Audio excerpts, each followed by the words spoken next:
He's a guy that's like gone through weird life changes. Like he's an exceptionally young guy. I remember when he was 16, he had like a full-time job and like did Starcraft 2, and he's like, oh, I can't play as much anymore. Then 3 months later, he's like, oh yeah, I'm back. But yeah, he's actually really good right now. Like he's about 6.7k MMR. I've seen him rocking really highly, and we're going to get right on into this game. So spawning in the top left side on Thunderbird as our blue Zerg player, it is Cham.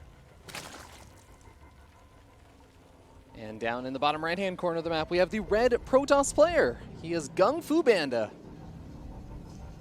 This is one of the new maps in the pool. Now, one thing that is very new on this map is the mineral walls. Now, you might be like, mineral walls? What? Well, these minerals, it kind of took a page from Brood War's book. Now, these minerals have 5 in the middle, as you see, in that little S-shaped formation. So if you take out those minerals, you immediately make the path to your opponent much, much shorter. Now, who does that benefit in this matchup? Well, it depends on how they want to play. I know Cham's a guy that tends to make a lot of battle units very early on, not necessarily just to all in, often just to be defensive, just so we can get up to that late stage of the game where he does really become a macro beast. Yeah, speaking of defensive, I do hear Thunderbird talked about it as a very defensive map, oftentimes because of that like single entryway. Do you feel like that's going to lend itself with how PvZ has progressed lately toward one player or another, or even kind of what you were saying, Cham being defensive or offensive?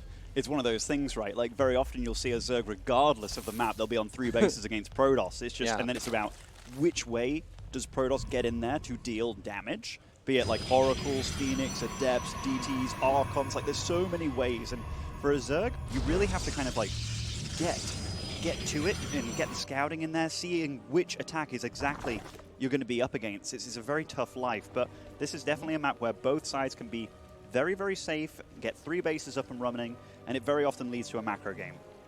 All right, well, we're going to see pretty normal looking openings from both of these guys. We're going to have the hatch gas pool. We're going to have Zergling speed coming out. Just 4 Zerglings being made to put some pressure on, chase back that probe. And on the other side of the map, GunGFuBanDa is doing the usual stuff and adding on that Stargate that I think every single Protoss player in the world at this point has made a staple of their play.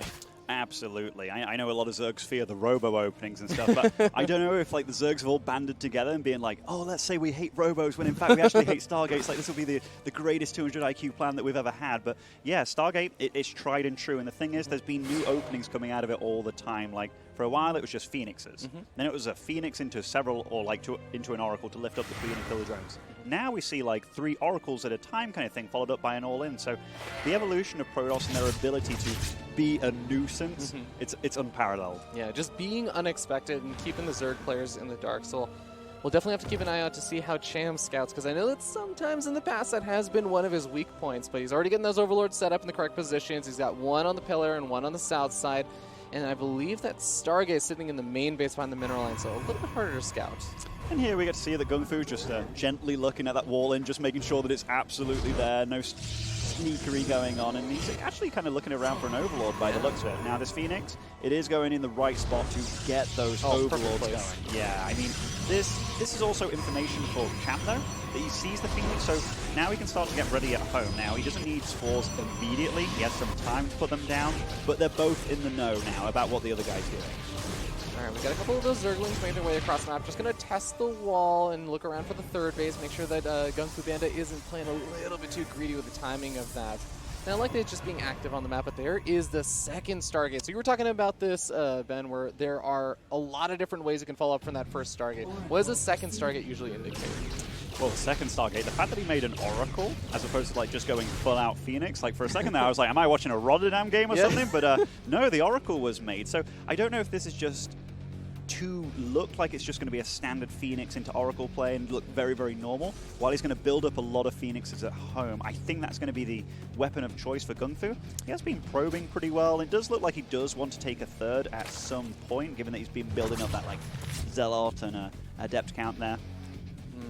So, like you said, building up those Phoenix, and with the first Phoenix already sort of revealing itself, it's about the fact that there are going to be other Phoenix pulled up back at home. GunGFuBanDa wants to keep this in the dark for at least a little bit and kind of catch Cham by surprise. Cham is just continuing to drone up. He's getting up his lair, and can we actually get to take a look at the queen count for Cham? So he's just sitting on those 5 queens, which is a little bit lighter considering he's also not going to have a super fast lair. This is one of the beautiful things that Zerg players have started doing, by the way, just having Zerglings like outside the base, be it on like patrol position, just to see what's coming out of the Protoss. Like, you always have to respect them, you always have to be kind of scared of them. Now, I think Cham's done a pretty decent job of droning up, like we see here. 3 bases pretty decently saturated, but still, the weapon of choice has not been revealed for GunGFuBanDa yet. So Cham, he still needs to scout, and we see that he is making a lot of units, but yeah, he has no idea what's going to be thrown at him. Because right now, it could be like, oh, is he going to make mass adepts and just throw them at me? Because that's kind of the only thing that's being shown here. And yeah, we see a lot of lings being made, but they are not that useful against the Phoenix. And here, does he get a little look on it? Doesn't look like it so far, so still has no idea. He's still just making more Zerglings, and that Hydra Den is going to be done, but there's still, this is going to be such a tough defense for him to not take too much damage. Finally, the Phoenix have been revealed, but the Queens are actually away from any Spore Crawlers, so they all just get lifted up. They each, one by one, are going to get taken out. Even the high-energy Queen's going to get taken out over here. Another Queen shows up from the back, but I don't know if it's going to be too helpful. He does manage to snipe off of one of the Phoenix over there. Gets another lift up on both of those Queens, snipes off these, but he's taking a lot of damage on these Phoenix. He certainly is, but he's getting a lot of Queen kills. The problem is this enough damage? Is this really what you wanted to get done? Now, Hydralisks are also coming out very, very soon, and now these are very, very juicy pickoffs, but that is a ton of lings that he made, given that he didn't know what he was up against, but they might be able to get some real damage done on the other side of the map. They do get a good surround on these Adepts so far. Yeah, the Adepts all going to get picked off, and he's also segmenting off a few of these Zerglings to go over to the third base, where probes are starting to fall now. The Phoenix, it's a really, really micro-intensive thing, so you need to pull those back, help deal with the defense. It's really hard to deal with the defense. At the same time, you're also lifting up units on the outside of the map, so you're starting to see lings get into the natural. And ladies and gentlemen, this is a really, really tough spot now for GunGFuBanDa. And look how damaged all these Phoenix are. They are meant to be the durable units that you want them to like fly in there. They can take a few shots, then regen up later on, but now he's taken 25 probe losses. All his Phoenix are bruised and battered. He had the double Robo Immortal follow-up, but against mass lings, it didn't do that much. And Cham, he feels comfortable enough to move out on the map a little bit. He's got his 4th base running. He's got a darn good drone count against his opponent too. Now, there's still no Spore Crawler over here, so Cham is actually just going to straight up evacuate out of the 3rd base, interestingly enough. Might lose an Overlord over here, but the Hydra's going to be able to chase those Phoenix at least over to the main base. Got to be careful with those Hydras, make sure they're not too segmented off, since they will be vulnerable targets for these Phoenix to pick off. I tell you what, these Phoenix are definitely doing a little bit of damage here. Hasn't lost one yet in this little attack. Now, getting out of here, that might be another story, but Cham, he has to balance where he puts his Hydras in this. This is a nice, nifty win for GunGFuBanDa. Yeah. And while all this has been going off too, he's not making drones. He's having to get out the Hydras to deal with these Phoenix. So GunGFuBanDa is actually catching back up in the economy. Yeah, he was down to 36, 37 workers, and now already back up to 45, making 3 probes at a time.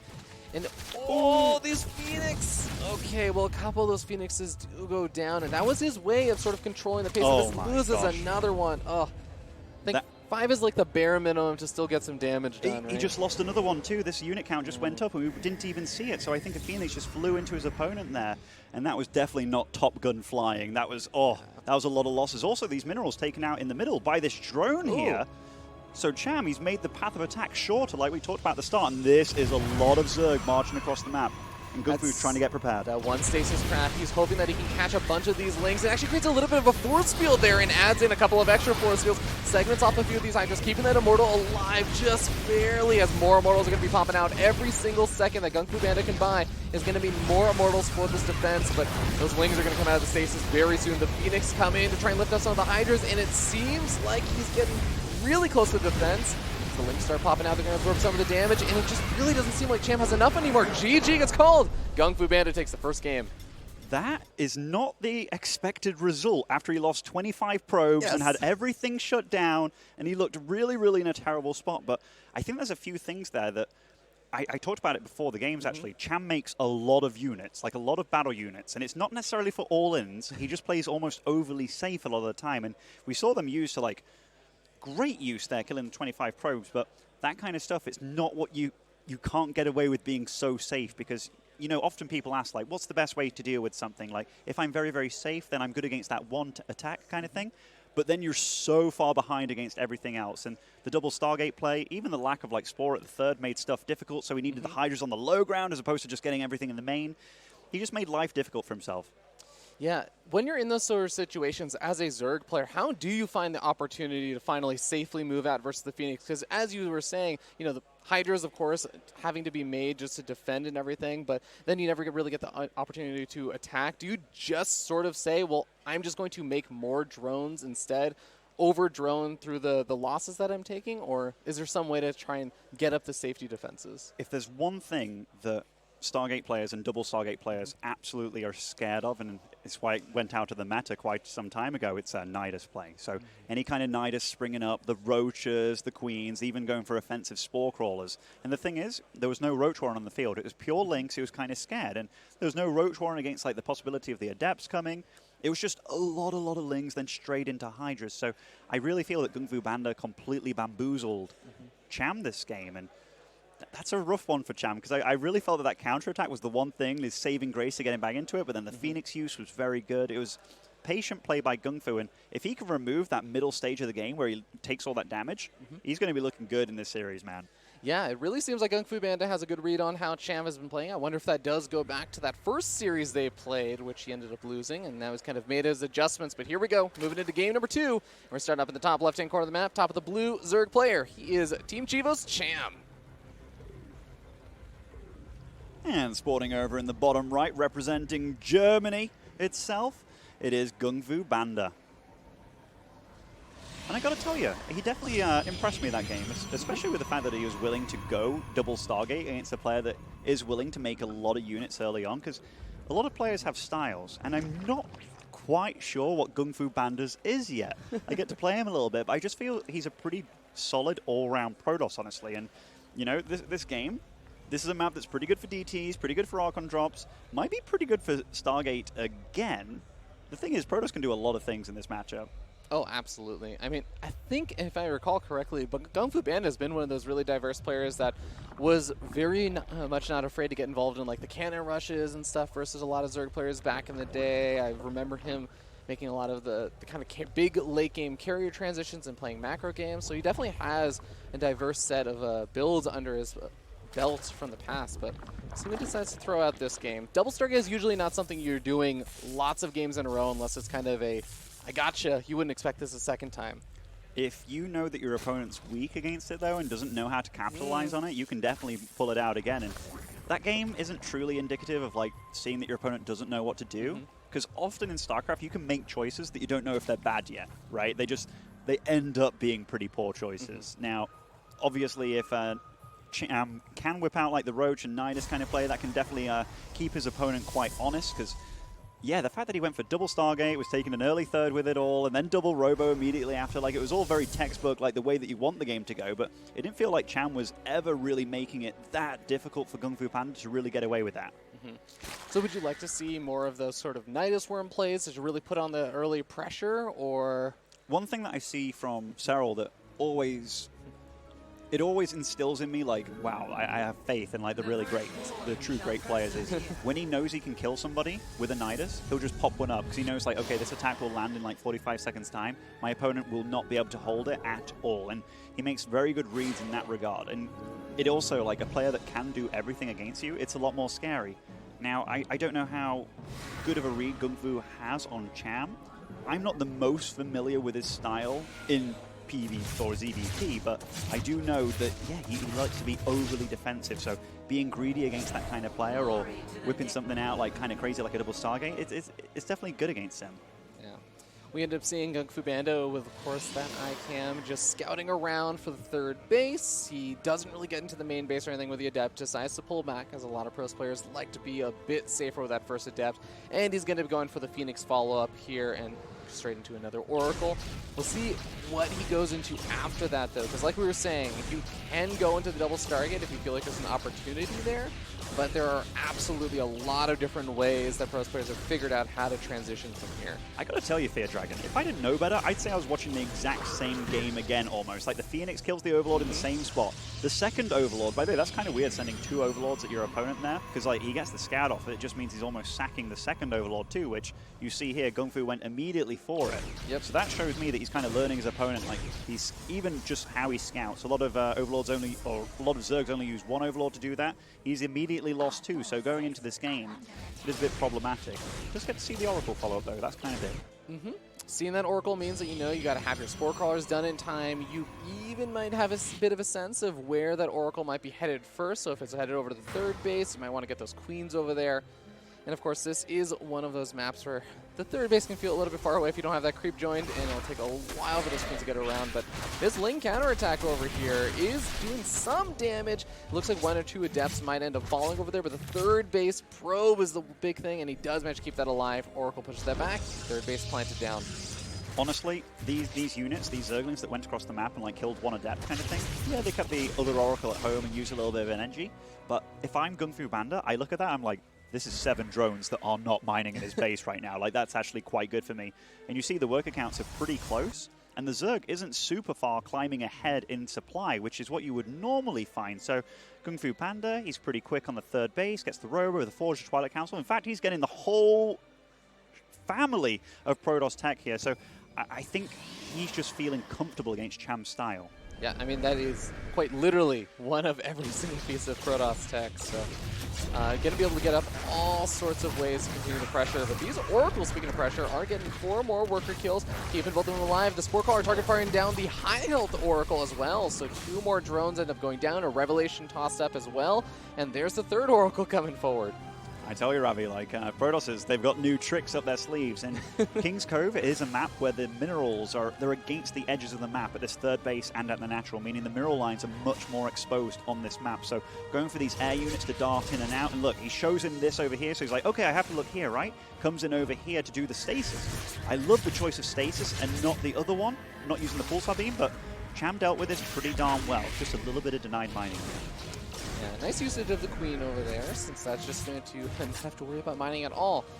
Still gain that energy, but Hydras are on the way to finally push a lot of this stuff back. We saw Burrow started up for a split second there for Cham before he ended up, I think, canceling it.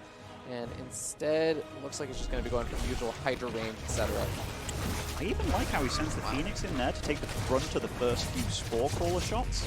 Obviously, it's designed to lift up the Queen, so you take less damage, but GunGFuBanDa is definitely doing a lot of good things this game, and he's actually really equal in worker count too, which is really scary to see, because upgrades are on the way for him. He's got a lot of infrastructure being made too.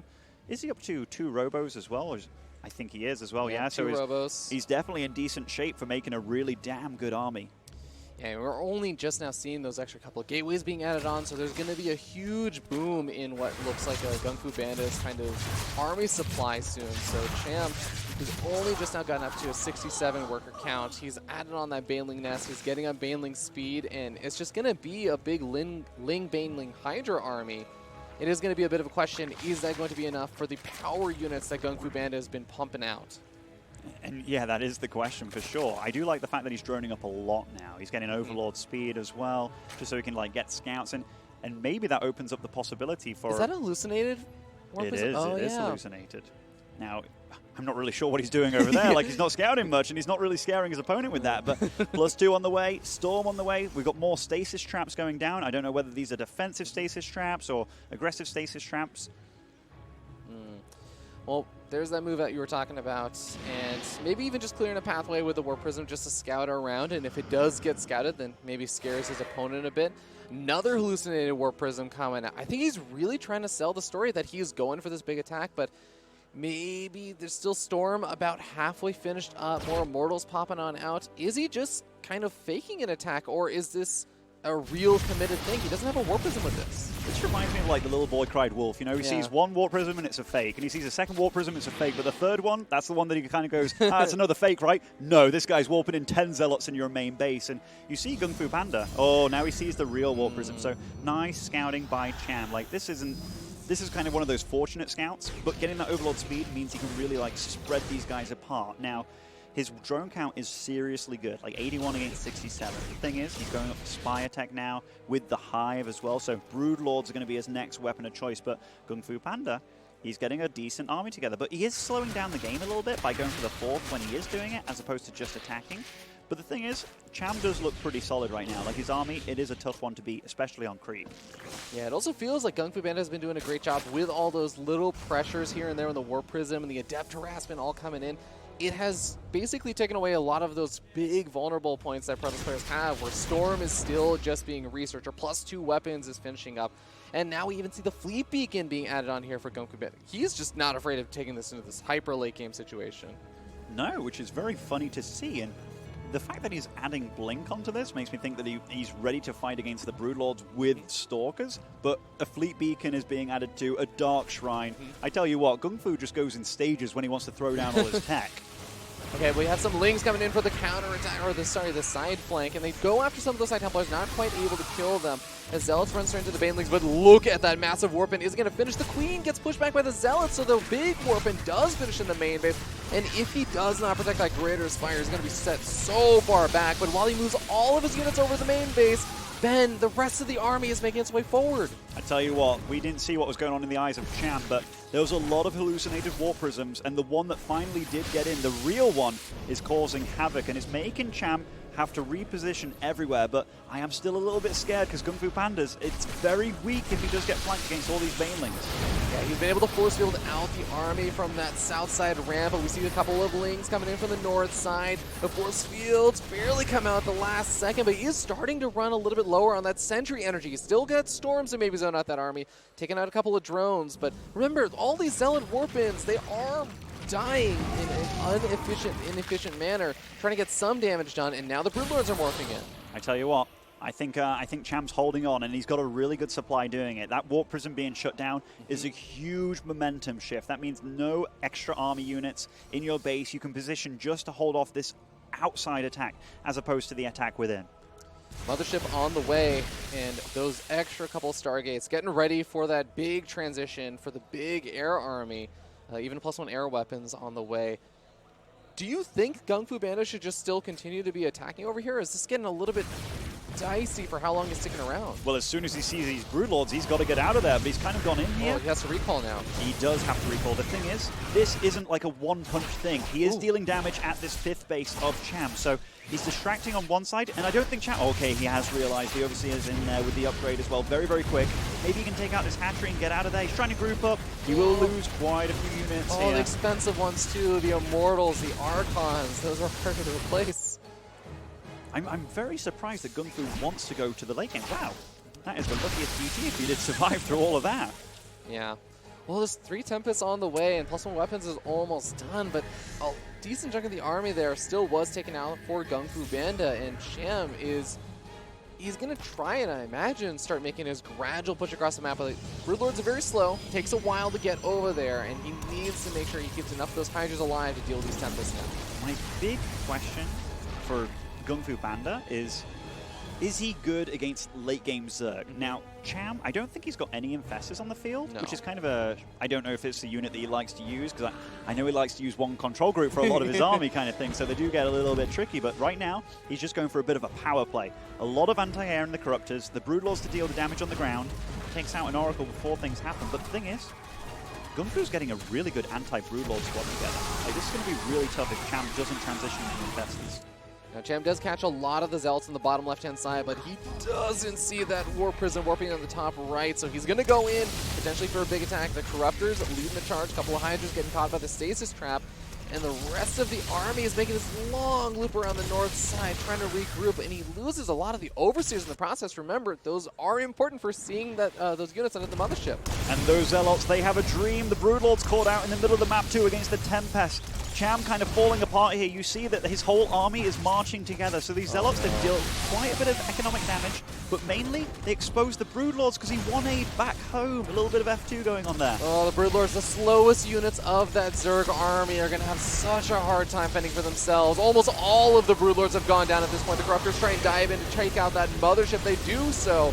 But is there actually enough Zerg army left over? A lot of Corruptors left over. They should be able to take out a good chunk of these Tempests, but the Archons starting to deal the damage, and these Zealots doing a ton of damage to the run-by. That low health hatchery is not going to last very long, Ben. GunGFu's everywhere, and GG is called. Cham, within the blink of an eye, he got totally tore apart by one little run-by of Zealots. Then the the extra zealots followed up to Cham. He fell apart against GunGFuBanDa. Like, he was looking pretty solid, but he looked also quite limited in his playstyle. It did seem like he was struggling every single time, like you were saying, the multi-pronged harassment was coming forward. But GunGFuBanDa did a great job, because when you're playing in those behind situations, it can be sort of frustrating. You're sort of looking for